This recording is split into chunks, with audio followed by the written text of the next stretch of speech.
Hi, Amy. I'm Beena. Nice to meet you. I'll be your social worker today. Your doctor referred you to me.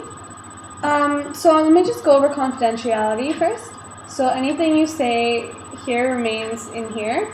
I won't tell your husband, I won't tell your doctor, I won't tell anyone.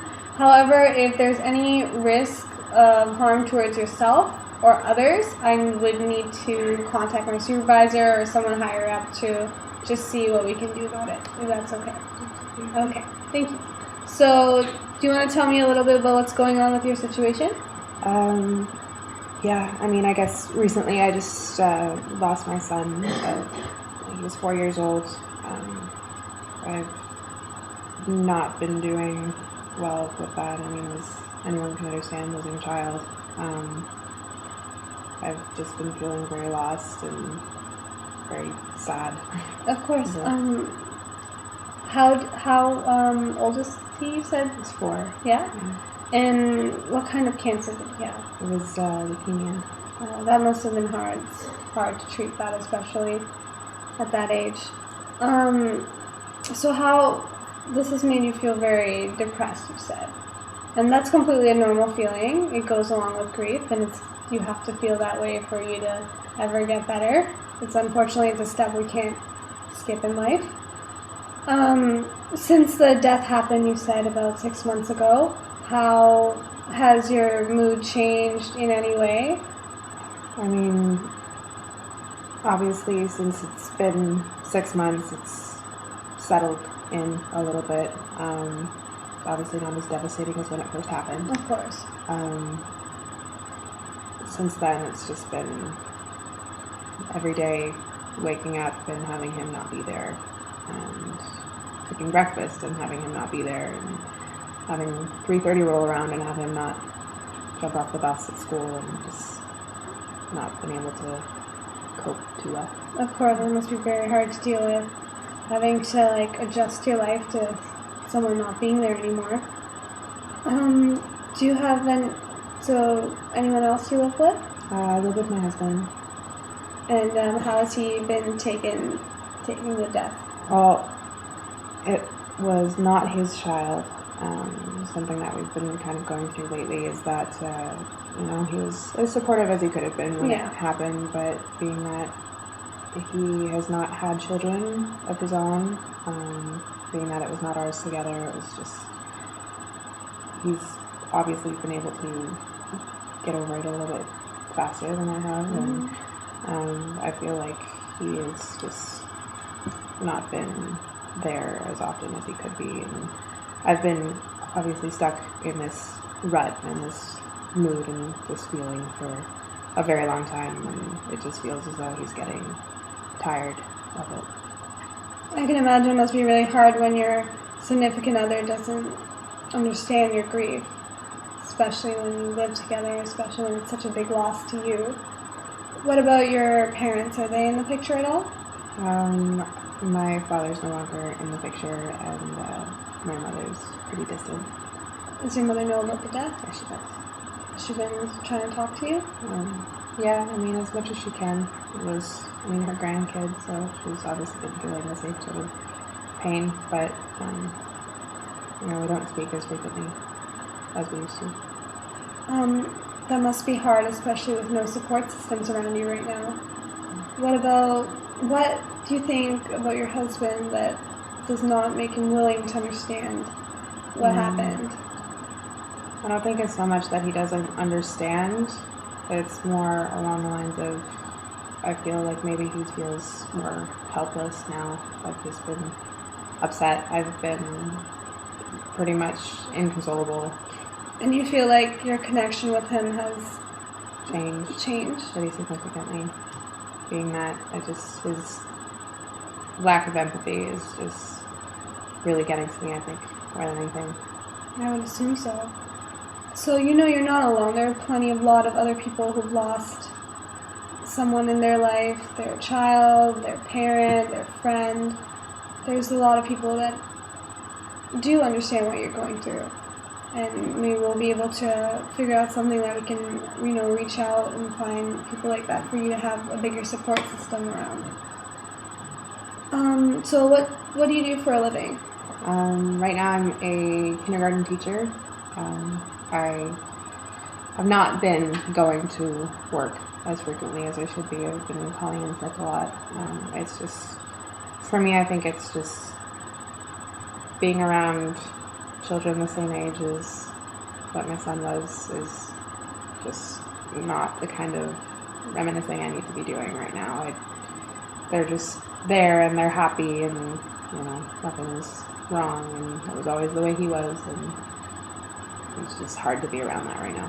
Yeah, it must be a real trigger to you to be around that. Do you ever feel like you're going to go back to that job? I'd like to, eventually. It's good that you're passionate about it, and working with children, like, maybe now may not be, like, a good time, but in the future could really help with your progress. So it's good that you're passionate about that and you want to continue your career. So that's something to be proud of, definitely, after what you've been through. What do you do for coping? At the moment, really nothing. Just stay home most of the time and sleep. Just been doing a lot of thinking about him. And it's not exactly coping, but... Oh, okay. Do you feel that going out at all would help, maybe? Have your friends asked you to go out recently or anything like that? They have reached out, for sure, but I don't know, I just feel like going out with them, and if they want to have a good time, and I'm not, in the best frame of mind to be doing something like that. What do they usually do when they go out? If they want to go out, say on like a Friday or Saturday night, they want to go out and drink or go out and see people and do things, and just not something that interests me at all. So I feel like once I get a couple drinks with me, that this is just going to be amplified and way worse. And honestly, it would only just make me think about him more. That's good that you don't use alcohol as a coping method. I know a lot of people can struggle with that, especially after a hard time. I've just been dealing with all of these daily reminders. Yes.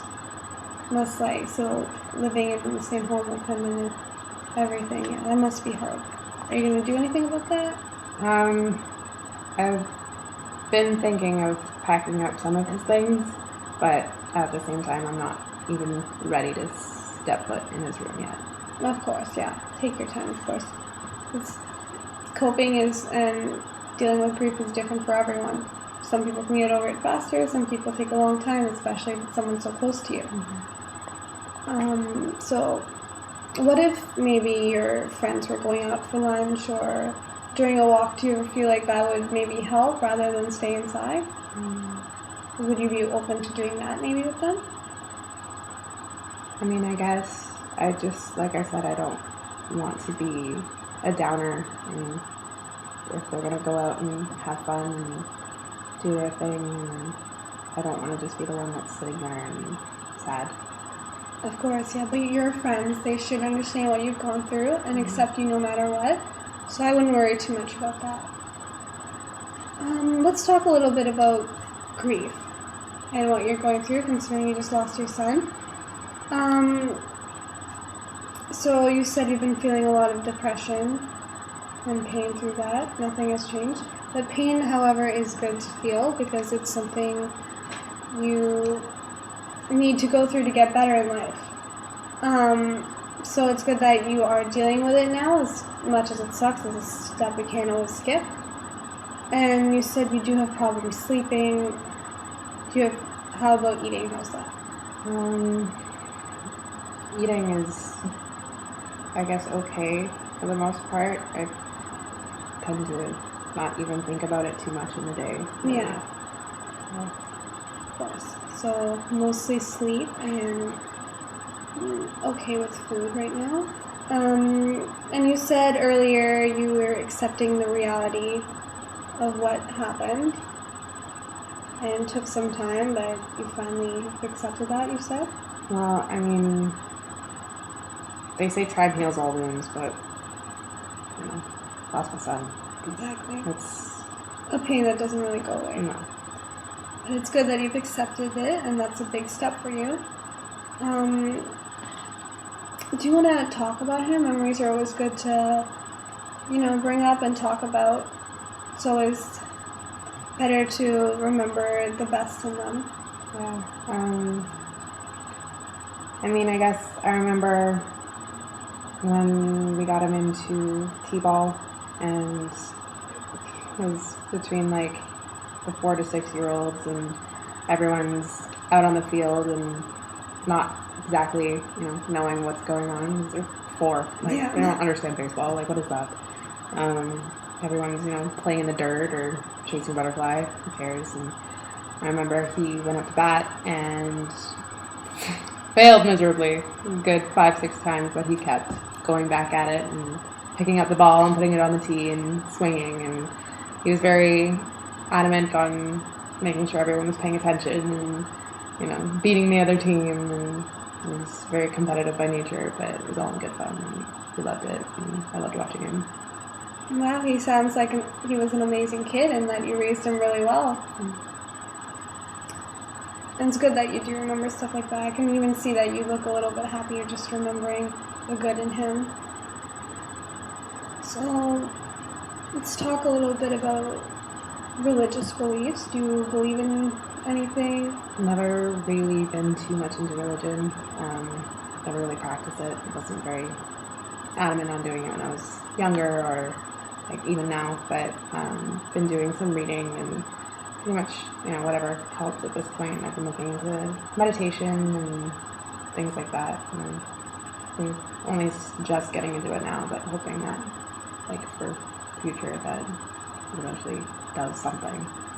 Meditation's amazing to get into. It really helps you become more self-aware and understand your emotions a bit more, so I think you'll really benefit from that. It's really good that you're using that as a coping method as well. So I'm going to just talk a little bit about your depression. You said you've been feeling. On a scale of 1 to 10, how bad do you think it would be? At this point, I want to even say 11. That bad? It's awful. I have 0 motivation to do anything. And would you say you are feeling any thoughts of suicide, or about how bad is that? Honestly, just at this point, with my husband acting the way he is and our son being gone and everything, there's just no reason for me to be here anymore. I have nothing to wake up to in the morning. It's the worst feeling in the world.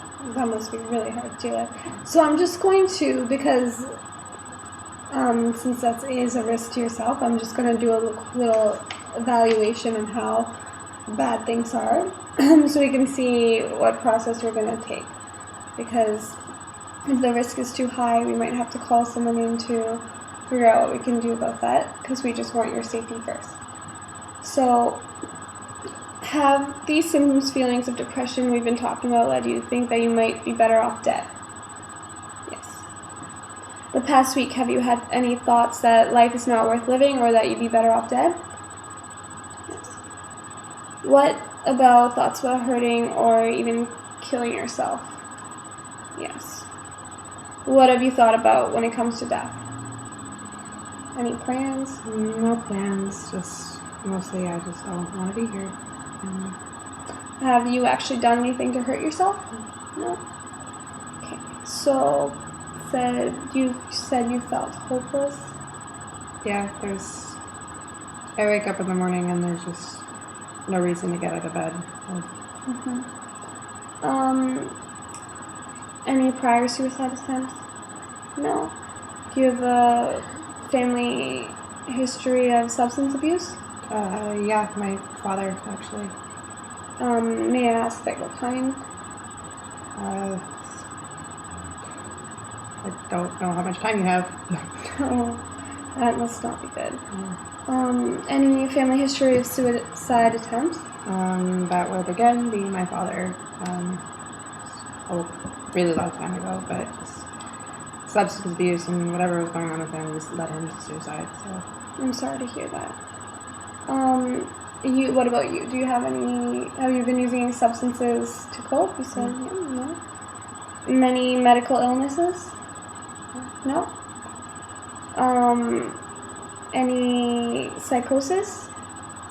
nothing directly. I've been experiencing a lot of nightmares and just a lot of thoughts of just him being in the hospital and nightmares of him being in the hospital, and that's all I really think about.